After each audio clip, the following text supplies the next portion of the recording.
Good morning, everyone. I'm Karishma Siudat, leading the ICT sector at the Israel Trade Mission for South Africa.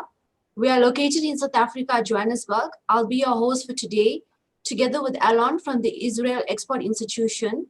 The Trade Mission helps build relationships and collaborations between South Africa and Israel.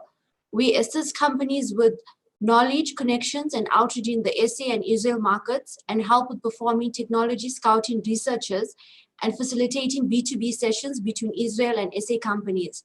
The Israel Trade Mission, together with the Gaming for Africa and the Export Institution, welcomes everyone to cybersecurity for online gaming in South Africa.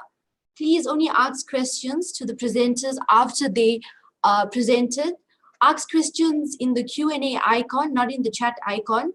If you're interested in having B2B meetings with the panel, you can email the Trade Office South Africa. Lastly, the webinar will be recorded and we will send it to all attendees. Now we have Amit Lev, the head of Israel Trade Mission for South Africa, who will say a few words, and then Alon from the Israel Export Institution will introduce himself, and then we'll kickstart our presenting of case studies. Thank you, Karishma. And hi, everyone. Good morning. First of all, I would like to thank Karishma for setting this up, and Alon from the Export Institute, also for the Israeli companies that are attending. I think this is it's a great opportunity to expose to some of the really great tech that Israel can offer. It's not a secret that South Africa is one of the most attacked countries in the world, and it's something that is a great fit to see what Israel and South Africa can do together.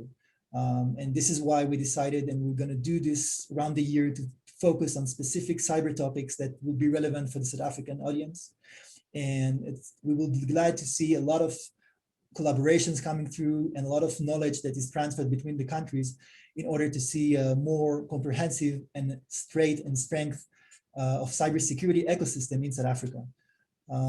This is really a start of this event, and we decided to focus on the online gaming that is a big and very promising industry in South Africa. And we hope to see maybe other events for this industry, on other sectors. I also would like to thank Roy for these partnerships. And again, if you would want to see more tech and more cyber specifically from these companies or from others, please approach us and we'll be glad to assist and help. Thank you, Karishma.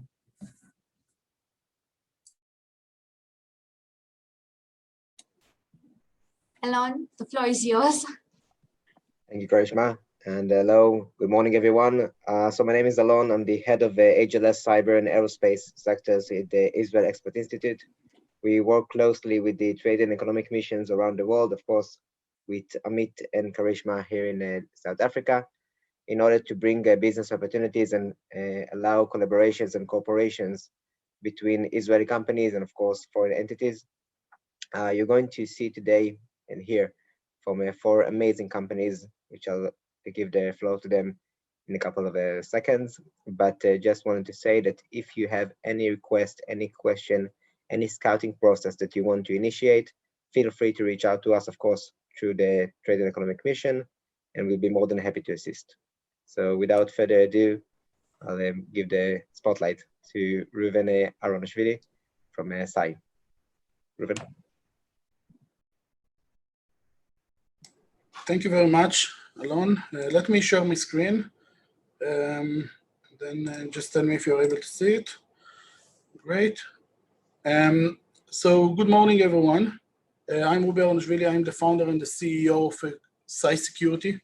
We are based in Israel, and I'm going to take you through today a short presentation talking about what are the biggest mistakes that we see that CISOs or security responsibles in online gaming companies are making, and some suggestions on how this can be improved.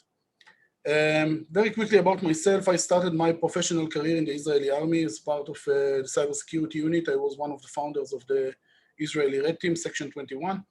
I've done 7 years of service there, and then after finalizing my duty, founded CYE in 2012. Since then, working with different companies worldwide, with different industries and sizing.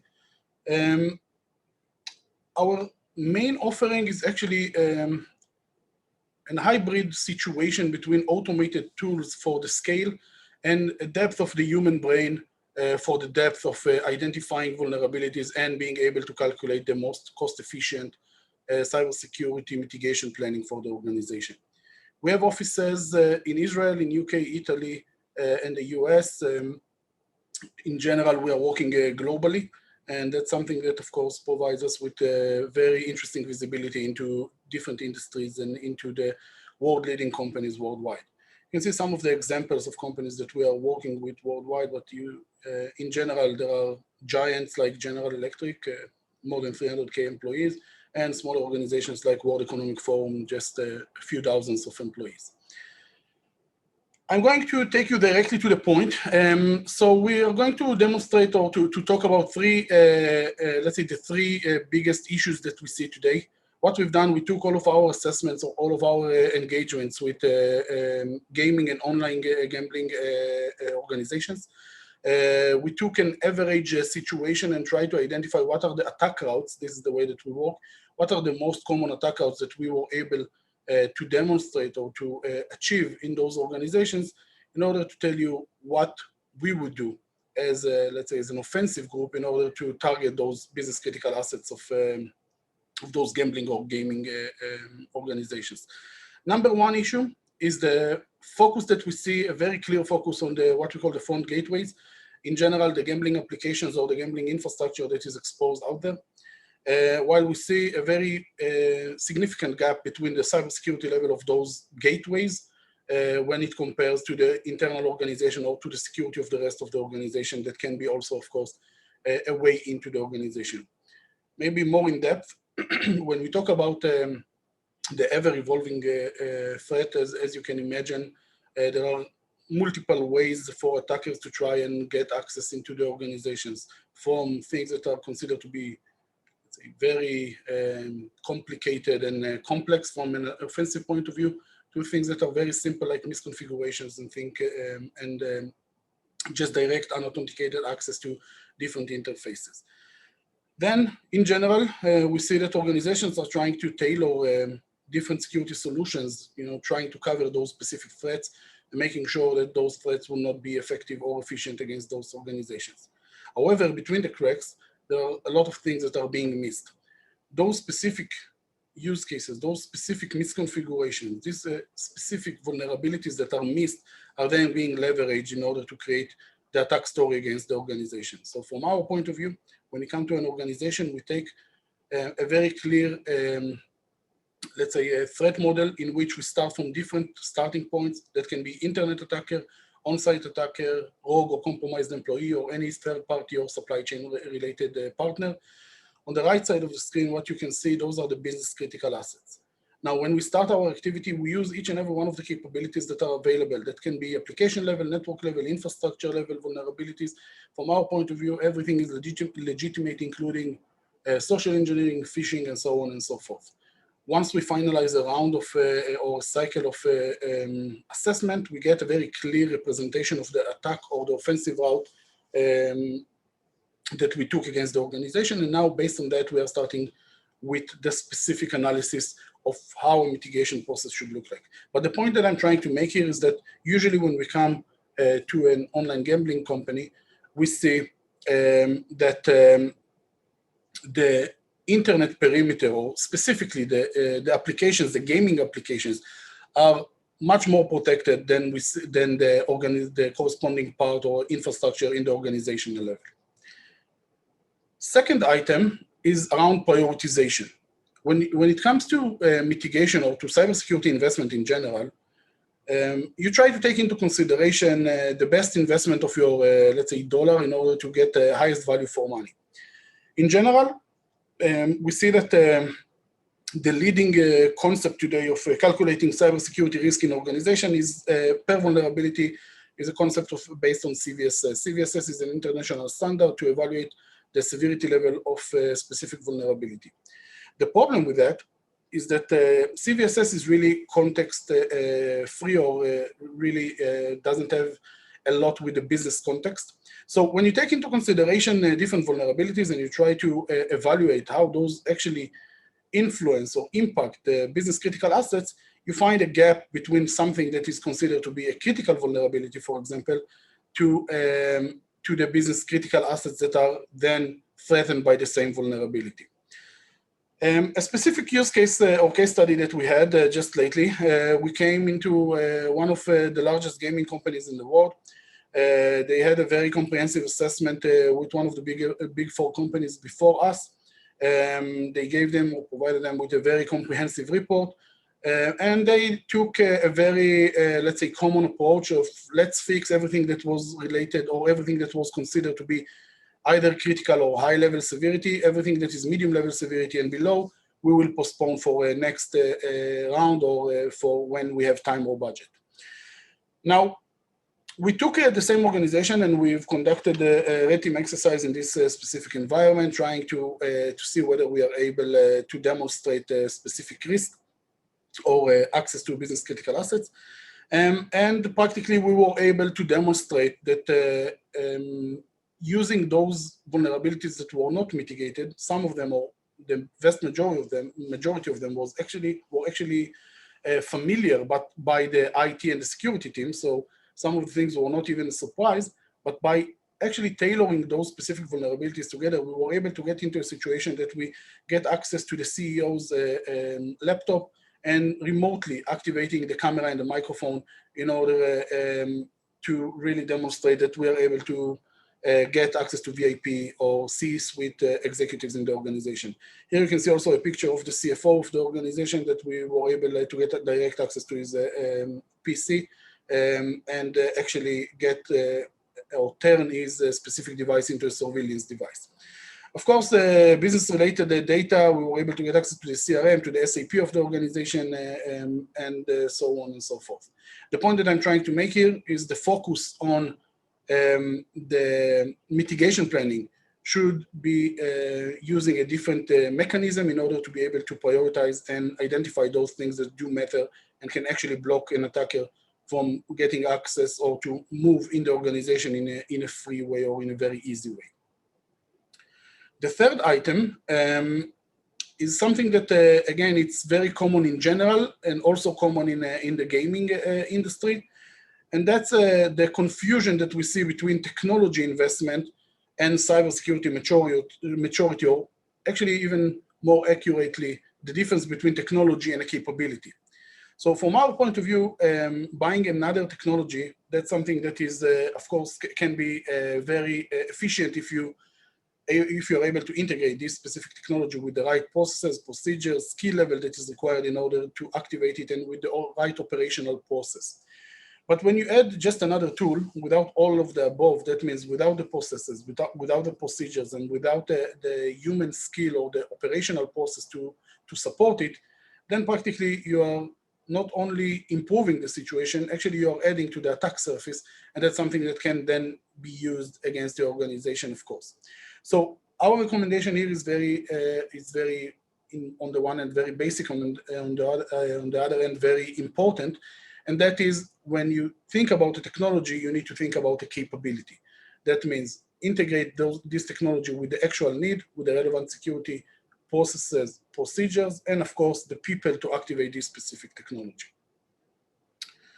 In general, when we think about how cybersecurity programs should look like in an organization, we have the 1 to 3 steps that are actually able to deal with the specific mistakes that we've seen before, and to provide an organization with the most cost-effective or cost-efficient process to actually improve the cybersecurity maturity in the organization. First step is visibility.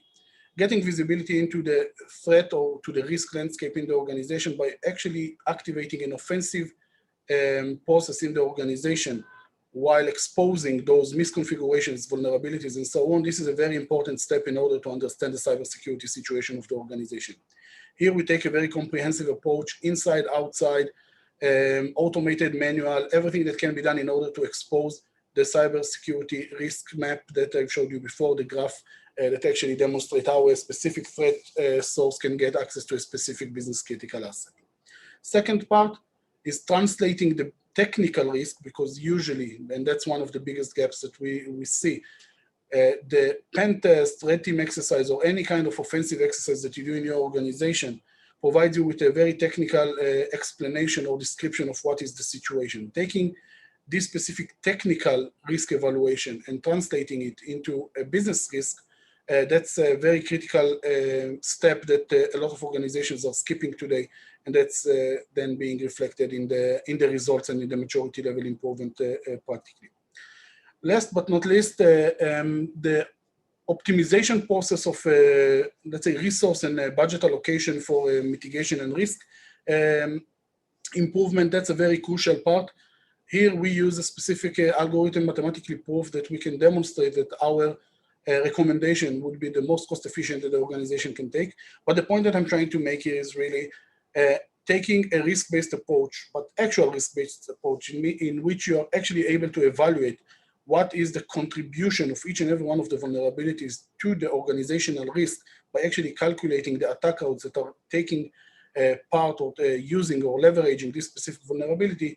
This is really a key in order to evaluate and identify the optimized way to mitigate and to improve cybersecurity maturity level in the organization. In general, I'm more than happy to take questions later and of course, demonstrate in depth the technology and the capabilities that we have. But in general, I wanted to thank you very much for the time, and I hope that I'm also on time to provide the others the rest of the time to present themselves. So thank you very much, and it was really my pleasure to present to you today. Thank you. Thank you, Reuven. I'm just having a look at the Q&A. There's no questions. Anybody has any questions, you can put it up in the Q&A section. There's a question here if they can get access to the recording. Of course, after this session, everyone will get it. Yes, everybody, all the attendees will receive the recordings after the webinar. I did mention it at the beginning that the recording will be sent to everyone after the session. All right, and one more thing that I will say as well, that if you have any questions after the company is already presented, you can either put it in the chat or Q&A section or send it directly to the mail of Karishma or Amit or myself. And of course, we'll be more than happy to make introductions to the companies afterwards. Yes. If there's no other questions, we'll move on to our next case study presentation. I'm just having a look. Okay, there's no other questions. There's no other questions. So our next speaker is CecuPi. We have David, the Chief Operating Officer. He will do a presentation now. Sure. Thank you, guys, and a pleasure to be here. Thank you for your time. Please let me know if you can see my screen. Yes, we can see it. Okay, great. So we are CecuPi. We were founded 7 years ago. This is our second company. Our previous company was acquired by Informatica 7 years ago. We were nominated as a Gartner Cool Vendor, and just recently we was winning the best emerging technology in Europe from the SC 2020 award. So we are serving a large number of enterprise customers worldwide. We are helping them to protect their most important asset, which is their data. Data is the king today. Every organization wants to be data-driven and take a decision based on data. So data is the new king, and we are laser focused on protecting the data on-prem or in the cloud. So as you can see, we are serving a large number of enterprise customers in the financial industry, of course, in the online gaming, in the telco industry, retail, and actually everywhere. So we can see that by Gartner, by 2023, 65% of the data worldwide will be under some regulation. So we are all familiar probably with the GDPR, which was the early bird of the data privacy. And then we see the CCPA in the US. Of course, we have the POPI in South Africa. We have the PDPA in APAC, and it's actually all over. And companies are struggling to meet all those different regulations as they are holding different data of citizens of different countries in the world. So they need to comply with different regulation, also depending on where they're holding the data on-prem or in the cloud, and do they even have the right to hold the data, to operate the data, to use the data in order to take the analytical decision, and how they are implementing the requests that are coming from customers, such as right to be forgotten, or putting the data beyond use in order to follow the consent. Now, we do see the main struggling point in those enterprise organizations are between the DPO, the data protection officer, and the CDO, which are C-level personnel in the organization responsible to meet those different regulations and to make sure the organization is comply with every one of the technical articles of the regulation. And from the other hand, we have the IT and the CISO, which are responsible to implement it within the organization. And they are facing the technology challenges. So they need to implement it on the business application, on many different data sources, data warehouses. They need to implement it on the new technologies in the cloud, such as Lambda function and Azure functions. So this has become more and more complex within the organization, and the collision between those two departments is just growing. Now, CecuPi was founded in order to resolve this problem and to create a common ground for the data protection officer and the chief data officer and the IT and the CISO personnel, and to provide them one centralized solution to implement those regulations regardless of where the data is resident. Now, when we are looking on the cloud, so this problem becomes even more complex because all the famous cloud service providers such as AWS, Microsoft, and Google, so they are responsible only for the hardware section and the software section. So the CSP is taking the responsibility for the section on the orange area, as you can see here. The blue sections are under the customer responsibility. So you are responsible to protect your customer data. You are responsible to manage the access to the data and to make sure that every employee that is accessing this data is actually has the need to know basis in order to access the data. The different protection methods that we can implement on the data, such as encryption, tokenization, and of course to protect the data at rest and in motion across many different consumption points. Now, the core technical requirements that are required from such a solution is to be able to discover the sensitive data within the organization, regardless of where the data is resident, to be able to monitor and to audit who is accessing the data within the organization. So to make sure that only need-to-know basis can access the data. And then in the final stage, to implement the fine-grained policy engine that will be able to protect this data from unauthorized access, internal or external, within the organization. So we want to have one centralized solution that can protect the data on-prem and in the cloud that is policy-driven. The policy should be purpose-based because you need to have the legal justification to access the data and in order to operate the data. And in terms, when we are looking from the perspective of the DPO or the CISO, we want to have also one centralized point to see the entire data and the associated risk within the organization. Now, this is how we can provide a full compliance for the POPI regulation within South Africa. So on the top line, we can see the functionality and the modules that we have within the CecuPi solution. And on the bottom, we can see the technical articles that are driven from the POPI regulation. Now we can see that we can have one solution that can cover all the technical articles of the POPI regulation to make sure that all our data sources within the organization are protected and fully compliant. Now, this solution can be easily deployed. We just need to deploy the solution on-prem or in the cloud, discover the sensitive data, set the appropriate policy, and then we can go live and the organization can be fully compliant. Now let's talk about a quick success story that we did for a top online gaming operator in Italy, and we helped them to become GDPR compliant in less than 10 weeks. Okay, we left another 2 weeks for the auditor to audit and to make sure that the organization is compliant. So first, together with the IT department and the DPO, we scoped the project, and then we moved to the benefit of the solution. So the solution was easily deployed and fast. The policies was configured in order to meet the different technical articles of the GDPR, such as record of processing, right to be forgotten, consent opt-out, and more and more. Now, those are the reasons that this tier 1 online gaming operator was selecting CecuPi in order to be GDPR compliant. As we can see, they are getting a high benefit from the solution as the TCO already easy deployed and easily managed. So they do not have any high footprints of maintenance. Once the solution is deploying the production, it's plug and play. So this is it. Thank you guys for your time. It was my pleasure to presenting CecuPi.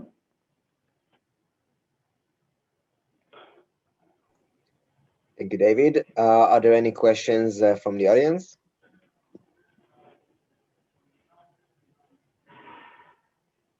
All right then. So thank you again. Of course, we'll let you know if there will be any questions afterwards, and we'll be moving to the next company, which is Imperva. No, the next one is, yeah, it's Imperva. That's correct. Sorry. Sorry. Yeah. So the third speaker for today is Imperva. So we have Egbert, the account enterprise executive, who will do his presentation. Good morning, everybody. Thank you very much for the opportunity. So I'm Egbert du Toit, based out of Johannesburg. I have been with Imperva for 5 years now, and I pretty much focus on Sub-Sahara. So today I'm going to just talk a little bit around specifically DDoS attacks, what format they take on, what you need to take in consideration, and hopefully give you some tips and ideas how to look at this should it be a challenge in your environment. So what we see with DDoS attacks, and I'm sure we all remember October of last year when South Africa suffered some severe attacks across all industries. My personal ISP and bank had outages last year, October. It is becoming more prevalent and more of a challenge from a South African context. And one of the challenges is that because of our bandwidth costs and limited bandwidth, we are more susceptible than our European counterparts and US counterparts. So often the form of a potential ransomware DDoS attack will come through email. It's one of the methods we've seen being used. And as you can see from this example, often it does appear like spam, so it's not very personalized. This is an example of somebody who claims to be Fancy Bear, and most of you probably know that Fancy Bear is associated or reportedly associated with the Russian intelligence agency. And the challenge with this is, there's no way of actually determining whether this is really them. So that's the first challenge. The second one, the makeup of this is, in the form of a spam mail. You just don't know whether to take this seriously or not.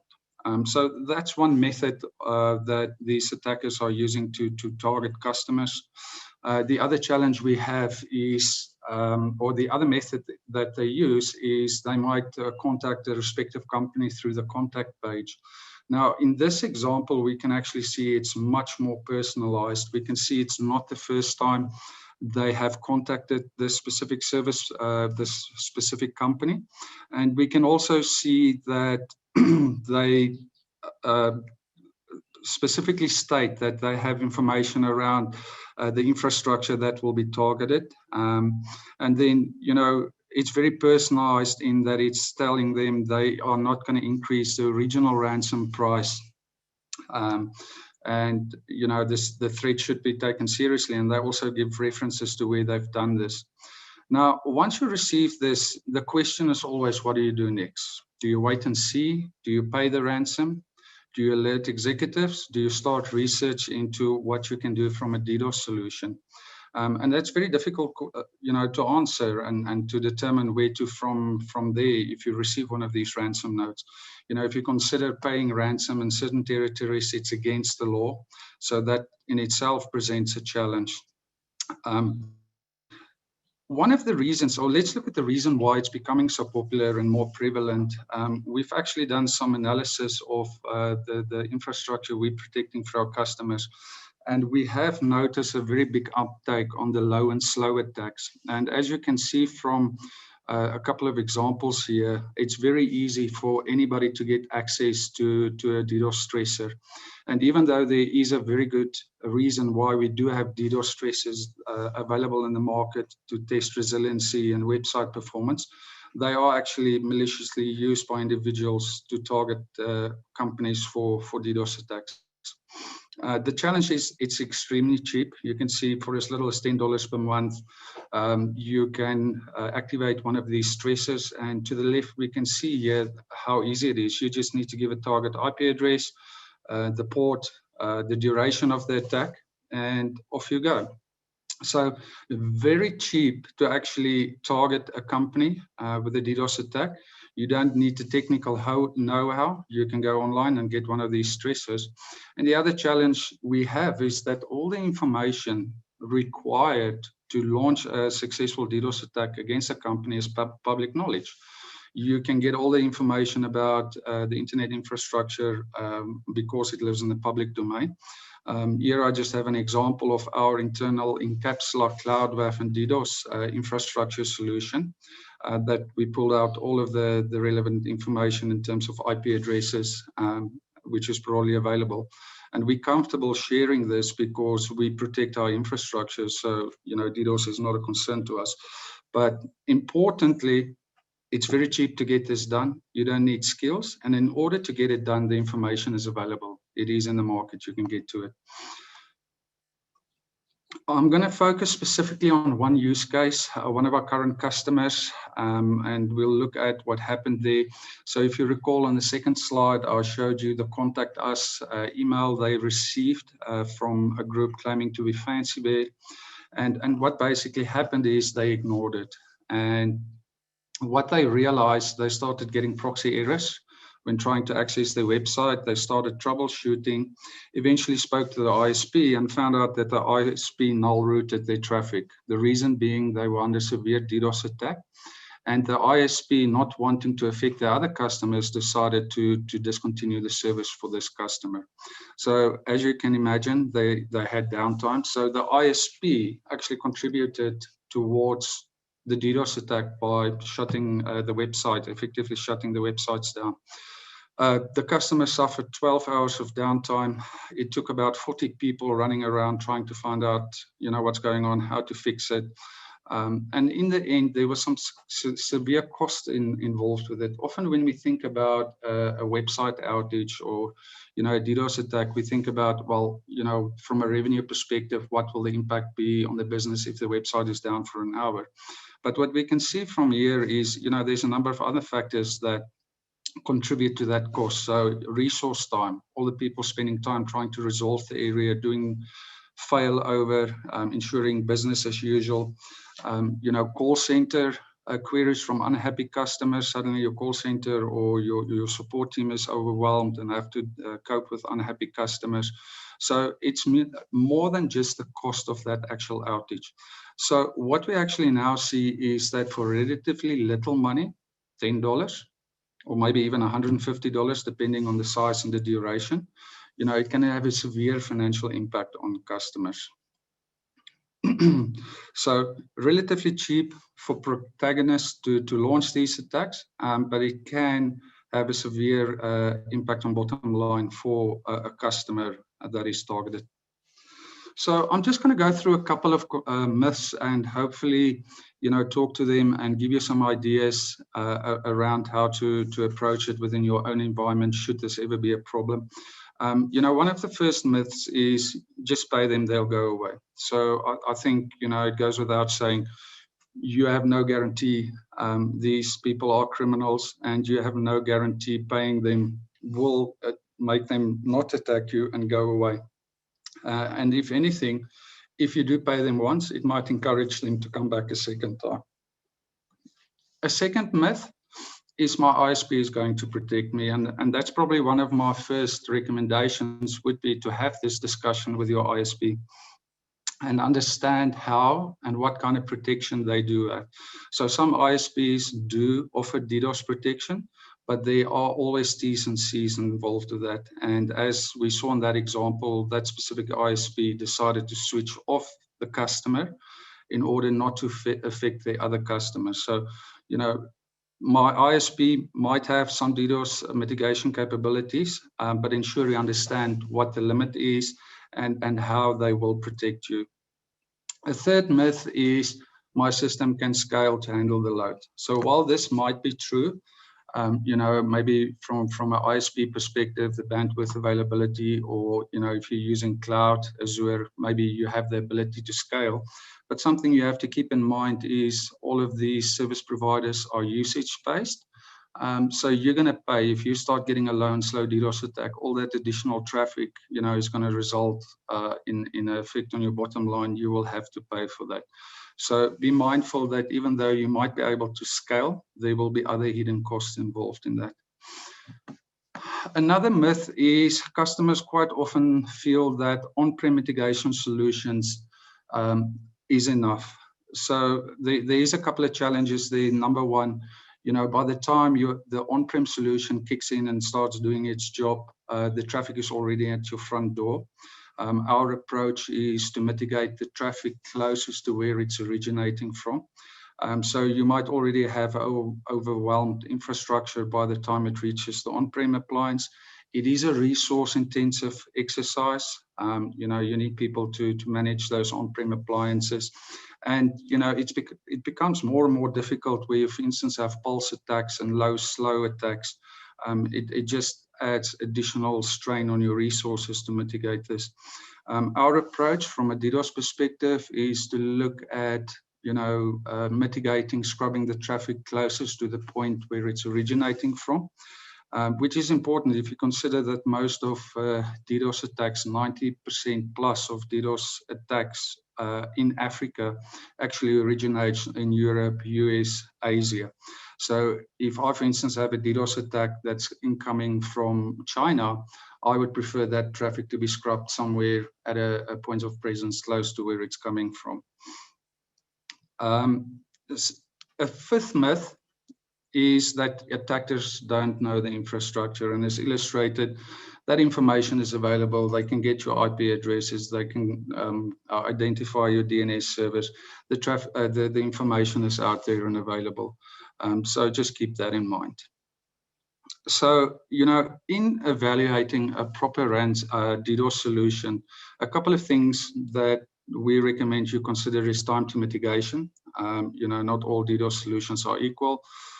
So the time to mitigation is very important. Also visibility, once you get that attack, and the example we mentioned of the entertainment company, they didn't know what was going on. They just saw proxy errors and they had to troubleshoot. So having visibility will help you understand which resources are being attacked, how they're being attacked, what is the attack vector. You also need accuracy. And with that, we mean that if you do scrub traffic, it needs to be the bad traffic, not your good traffic. And then operational efficiency. Do you really want your team to be called on a Friday night and have to spend 24 hours trying to identify the attack vectors, update signatures, and then, try and mitigate the solution? Or would you rather have a managed service that basically does this without anybody having to be waked up? From our I'm just staying, so we'll have some time for questions. You've got 2 minutes.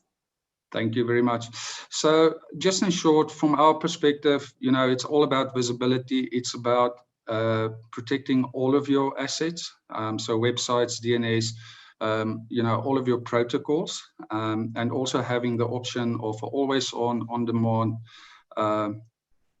protection.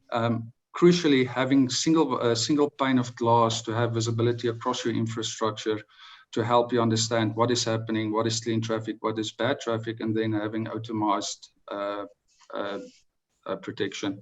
So just in short, last slide summary, our recommendation is don't pay the ransom. Don't wait until you have a DDoS. Put some proactive measures in place. Do not underestimate how much they know of your infrastructure. As we saw, it's public information. Also, don't blindly rely on your ISP or your cloud service provider.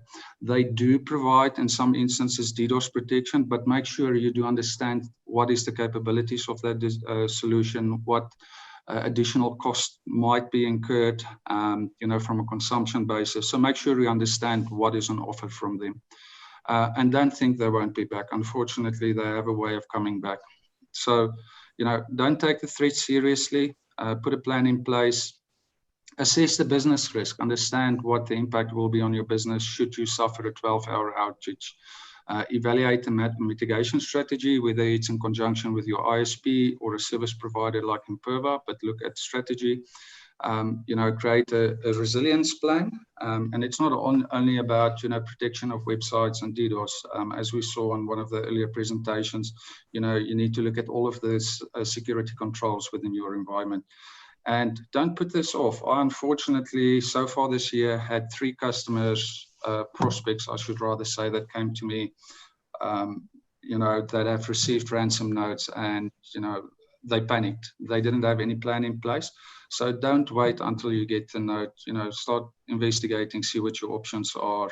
And yeah, if you have any more questions or anything I can assist with, please feel free to reach out to me. Thank you so much. Thank you, Thank you. Egbert. So we have a question. The question is it vital that gaming regulators in South Africa also understand this landscape in order to be more effectively regulate, monitor, and advise? I think, understanding of it would be to the benefit. Unlike, for instance, POPI or GDPR, which is a regulation which, can... Sorry about that. It's the timer. Unlike, GDPR or POPI or PCI, that is specific regulations in place that is enforceable. A DDoS attack is not something where the regulator will step in and have penalties or anything, I would imagine, around DDoS. This is just simply a method of attack to extort money. Where I think the regulator can play a role is to understand the landscape and how prevalent it is in the industry in order to help guide customers and give them, recommendations in terms of that. We can generally on our system see what is happening and what's prevalent for the customers that we protect, but we do not necessarily have a view across all of the industry and how prevalent and how big this problem is. And certainly the regulator can maybe get involved to understand the scope of the problem and help advise companies on best ways to look at it and mitigate it. I hope that answers the question. Thank you. I hope it did. If you have any more questions, you can put it in the Q&A icon, and then if we don't answer it now, we'll be sure to email you guys and answer it as well. So our next speaker is Noam from CISOs, the regional director, and I see he's already prepared and everything. He shared it before I even introduced him. So Noam, the floor is yours. My name is Noam, not Norman. Oh. Thank you very much, Karishma. Hello, everyone. I would like to introduce myself. My name is Noam Segev. I'm the director in charge for the African continent plus major part of Europe for Pcysys. Pcysys is today the world's fastest growing cybersecurity vendor. And the reason that we are doing this is because we were able to develop a technology that conducts a pragmatic security validation, a real security validation that supports cost-effective remediation. Before I'm going to talk about the gaming industry specifically and introduce the business case and explain a little bit about the technology, I would like to mention that, us cyber protectors, we have many, many missions that we need to deal with, okay? And we don't have enough resources in order to conduct all those missions. And therefore, our critical mission is to be very effective. And with the minimum effort that we have, we need to have the maximum result in terms of improving our cybersecurity posture. Before I will start to explain about the technology, I would like maybe to give you a small testimonial from a gaming company in the US that is using our product. Maybe they will explain it even better than me.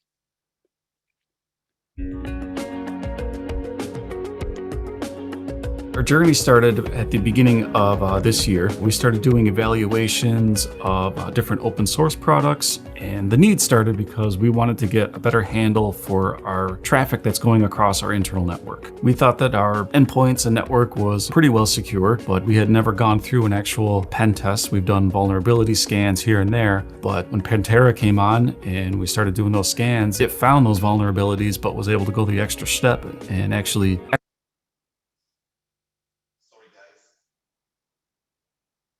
exploit them. Since we are a small team, Pantera is acting like another employee. It's able to do the penetration testing that we would have maybe had to rely on someone else to do and then put in the time. But because of the way that it works and the speed that it does, you're able to see the results almost immediately. The main feature I like about Pantera is the ease of use. All members of my team are able to sign in, create new tasks, rerun tasks, all with ease. Along with that ease of use is the built-in help features within Pantera, where it'll give you suggestions on how to remedy the vulnerabilities that it finds. It helps speed along the process there and allows us to be more proactive. Pantera has been just a huge asset for us. I had never seen a product that does what it does, and it has really given us further insight into our internal network and then value back to the organization, knowing that we can show upper management that progress is being made and here's the actual tangible results.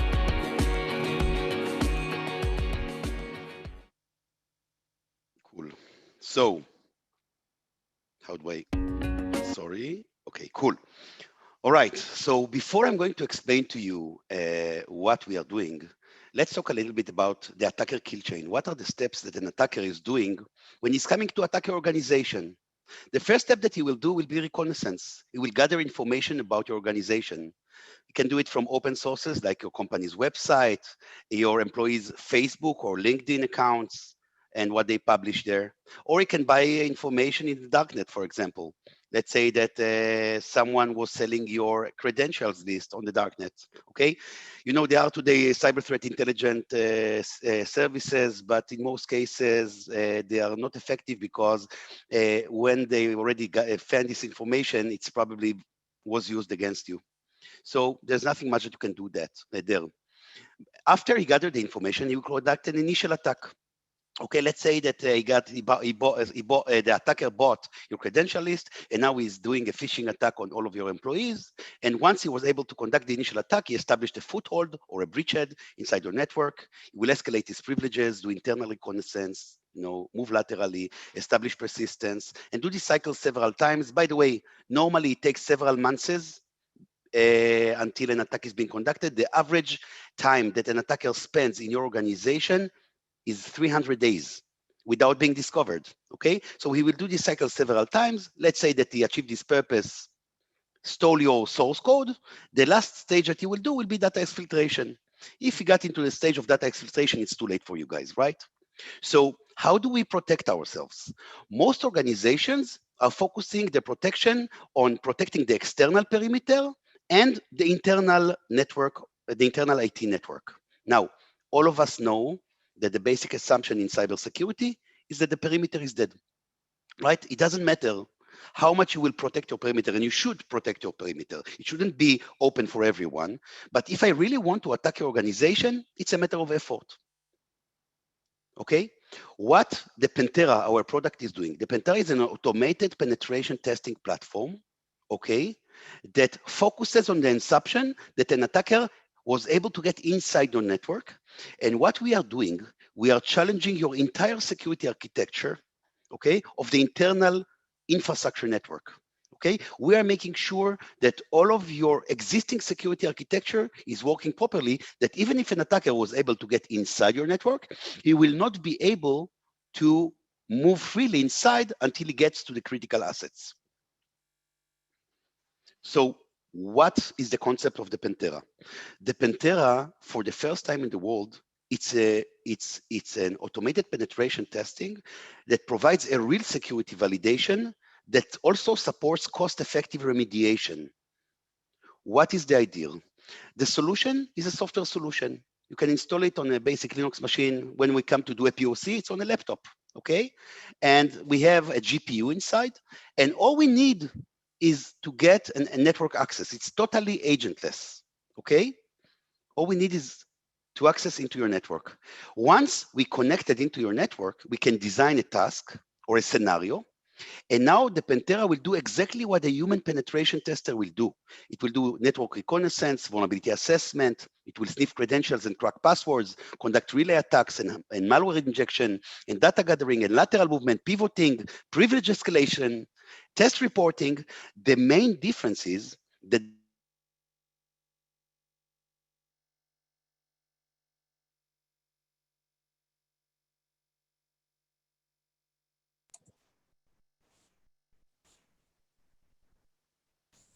Noam, you with us? Excellent. From So the let me beginning of it. continue. So what we are doing, we are conducting everything that a human penetration tester will be doing. Okay, but because we are backed up by the machine power, everything is being done automatically. Okay, we are having the capabilities of 1,000 pen testers, so it's going on very, very fast. Okay, running, for example, in a network for 1 hour will bring 300 achievements, just to give you an example. So what it will take for a team of pen testers to do in weeks, the Pantera can do actually in minutes. All right. And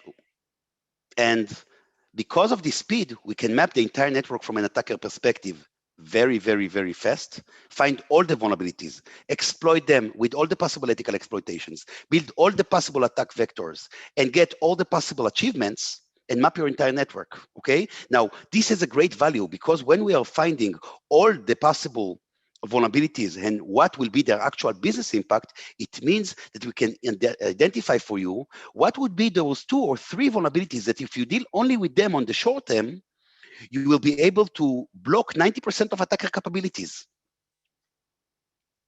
Okay? And because we can do it very, very fast, we can also do it continuously, which means that we can schedule a penetration testing scenario or task.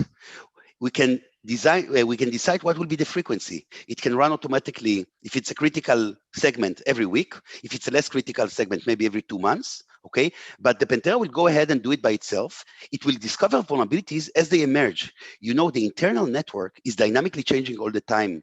People are working on it. More devices are being added.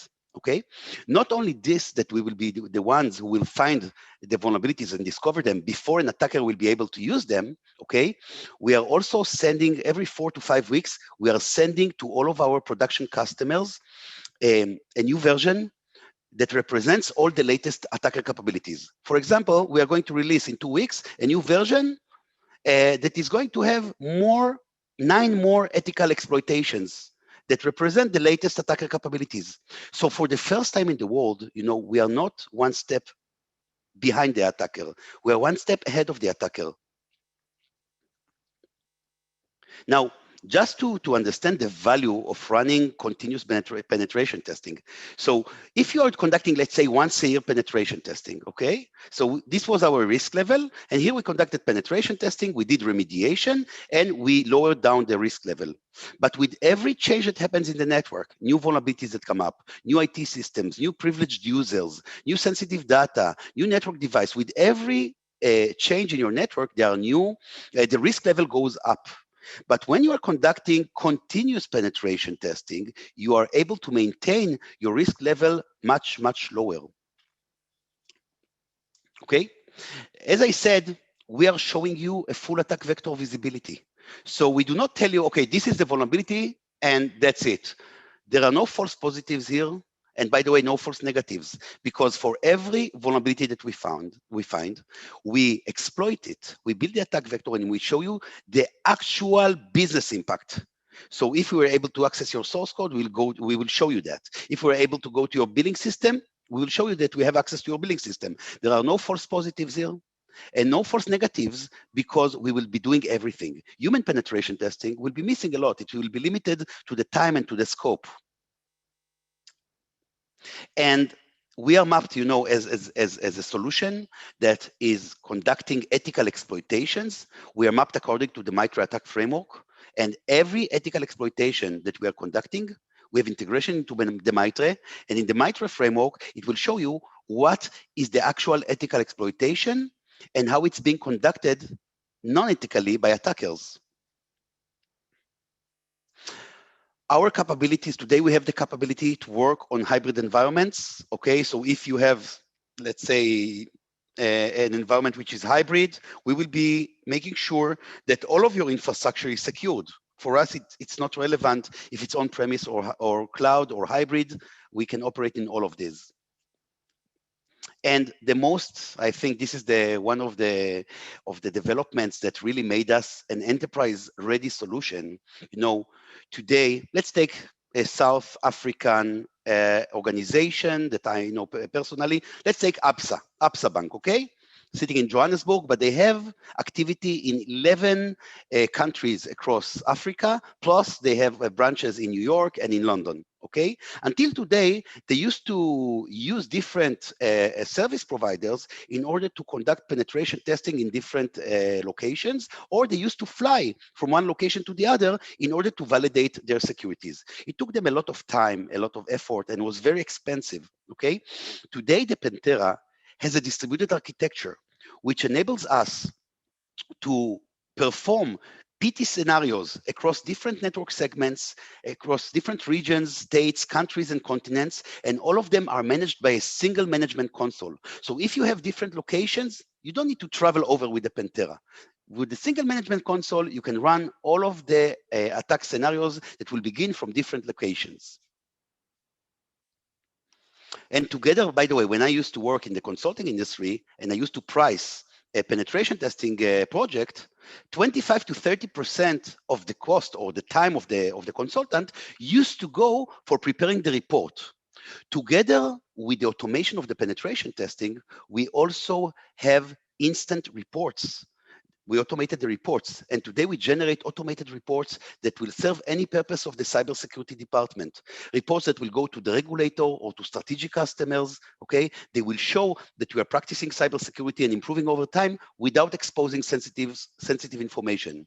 We'll have technical reports that will support the decision-making of the cybersecurity department, and you can go with them to the board and also improve why you need extra budget because of new vulnerabilities that were found, okay? We have integration into your SIEM solution and reports that will show the full logs. So really, I cannot talk about each report right now, but every report that we have will serve each of the demands that the cybersecurity have. Not only that, for every vulnerability that we found, we have our own Wikipedia that explains to the integration company or to the IT operation, what is the vulnerability, how an attacker can use it against you, instructions of how to remediate it step by step, and after the remediation, how to enforce or how to check that the remediation was done efficiently by running the Pantera. So to summarize what I just want to explain the methodology very, very simply, and by this I'm going to finish. What the Pantera is actually doing, once we are connected to the network, we define what will be the scenario.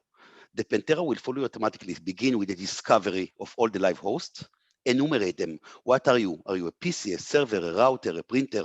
What are the main operations running on you? What was the last security software update? And it will actually provide vulnerability analysis. Up to here, this is exactly like your vulnerability scanner, Nessus, Qualys, Rapid7. We are doing exactly the same thing. But from this moment on, we stop being static, and we are running all the possible ethical exploitations on all the potential victims. Once we were able to find the victim, we will provide post-exploitation. Post-exploitation can be what kind of valuable information I was able to find on the host, how I could use this host in order to laterally move to the next one. But because we are doing it comprehensively, we are challenging all of your security architecture. We will, for example, you have antiviruses. We will try to upload the Pcysys malware, which is a safe malware, on each one of your hosts and check if the antivirus is implemented correctly. You know, you are only as strong as your weakest link. We will try, you have firewalls, we will try to pivot and tell you if the segmentation of your network is working properly, okay? After we finished to map the entire network from an attacker perspective, finding all the possible scenarios that an attacker can actually exploit you and show you all the actual achievements, we will sanitize, clean up everything. So if you were able to create a domain admin user in your network, we will delete it. If we were able to upload malware on hosts, we will delete them. And we will come again to, and the next time that we will come to conduct the same task, we will not remember what were our achievements. We will again evaluate your network from an attacker perspective at this moment. So the left side is a penetration testing, which is being conducted dynamically. And eventually, the Pantera took the vulnerability scanner, which is an automatic tool, and we took the human penetration testing and made it fully automatically, okay? And we combined the two existing security validation techniques in order to provide to you a real security validation that supports cost-effective remediation. It is comprehensive, continuous, and have no false positive and no false negatives. Thank you very much, guys. It was a very short time to explain, but I hope I did my job correctly. Thank you, Noam.